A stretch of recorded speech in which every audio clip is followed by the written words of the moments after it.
I gotta tell you, I don't know if I could absolutely be more hype. Folks, E3 hasn't even started yet, and yet the Summer Games Fest, Jeff Keighley, I could kiss you on the lips, you beautiful son of a bitch. We get Elden Ring. Finally! We finally get our gameplay trailer. Not only do we get our gameplay trailer, we get a date, January 21, 2022. I can't wait. Now, is that date gonna hold? I hope so. Because if it does, the new year is going to be good to us gamers who are fans of the Soul series like me. Guys, this game has been on a lot of our radars for a very, very, very long time, and I couldn't be any more excited to see this. And man, they gave us a lot. So of course, it's laid out right in the beginning. Miyazaki, George R.R. Martin. I'm sorry if you're fans of the Game of Thrones series, if you're waiting for that second to last book. Look, George has probably been doing a lot of this too, so I'm sorry if you're a fan of the books, because Elden Ring has been something that I know that he's been working on, and there's going to be a lot of lore to this game because it looks huge. I mean, the sense of scale in this game is absolutely breathtaking. It almost even seems that they're even going like for a Breath of the Wild sense of scale, because in Breath of the Wild you can see like you're in this open world and you can see all the land, like specific landmarks, mountains and forests and everything, so you kind of know exactly where you're going, and you don't even need a mini map to get there because these areas are so pronounced throughout the world, and we're seeing a lot of that. And man, those areas, these zones are looking so gorgeous. We have like wilderness zones and cliff sides and destroyed ruins, and my favorite of the entire trailer was the Gothic and Victorian Bloodborne style levels and everything. So guys, we may not get Bloodborne in 60 frames per second, but it looks like we're going to get a taste of it with this game, because I'm telling you, it looks phenomenal. I mean, the world is so huge.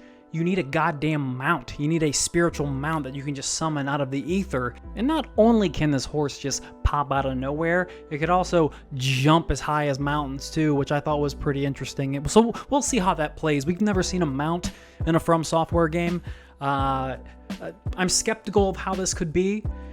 They do tie it into combat. You can fight atop the horse, which can be cool. I'm curious if there are going to be like any like cool boss encounters that utilize that mechanic. Maybe not, but we'll see. But it's there if you want to utilize it, fighting on top of the horse. Now, with my excitement comes questions. How much of a Souls game is this going to be? How much of a Bloodborne game is this going to be? How much of a Sekiro game is this going to be? Look, I like everything FromSoftware has done and given to us so far. If I have a least favorite, it is Sekiro. It's still a great game. It's still an A+ game. It's still a 8 or 9 out of 10 game.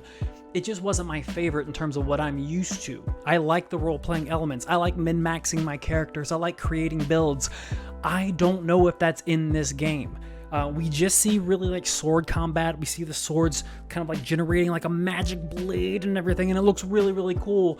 And there does seem to be like a two-handed sword and then a single-handed stance type of aspect to it. And we do see different styles of swords in here. So I'm sure we are going to see different weapons to choose from versus Sekiro, which had that one katana. But I really hope we have a plethora of weapons to choose from, because that's just something that I really enjoy with the Dark Souls series and all the Souls games.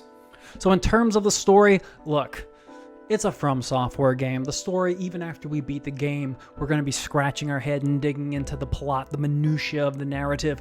That's going to happen and everything, but from what we see so far, this is a land in trouble, a land in danger, and who are we? We are the Tarnished. I like that. There's always like the Ashen One and the Tarnished.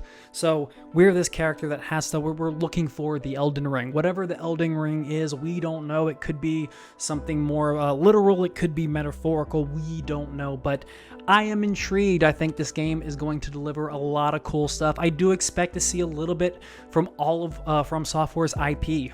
I wouldn't be shocked to see some Sekiro. I know we're going to see some Bloodborne, and of course we're going to see a little bit of not a little bit, but a lot of Dark Souls in here. I am about 90% excited for this game. There was one thing.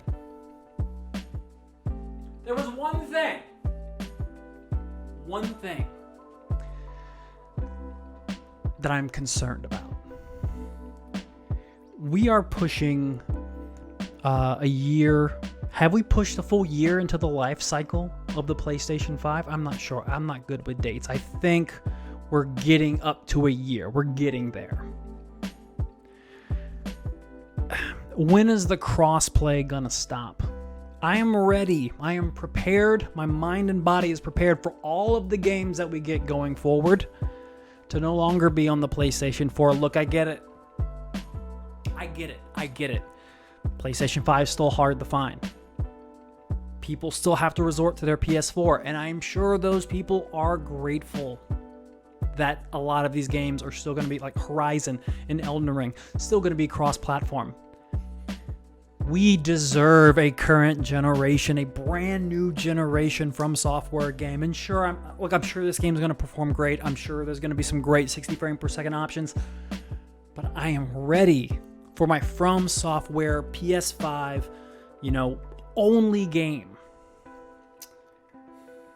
So there are concerns. Now, in terms of concerns about the fact that we can't have an optimized version of this game, because it does have to make up for the fact that it is going to run on PlayStation 4 as well. But that does tell us that we're going to get some great performance options like we always do with cross-play games. So there will be a dedicated 60 frames per second option.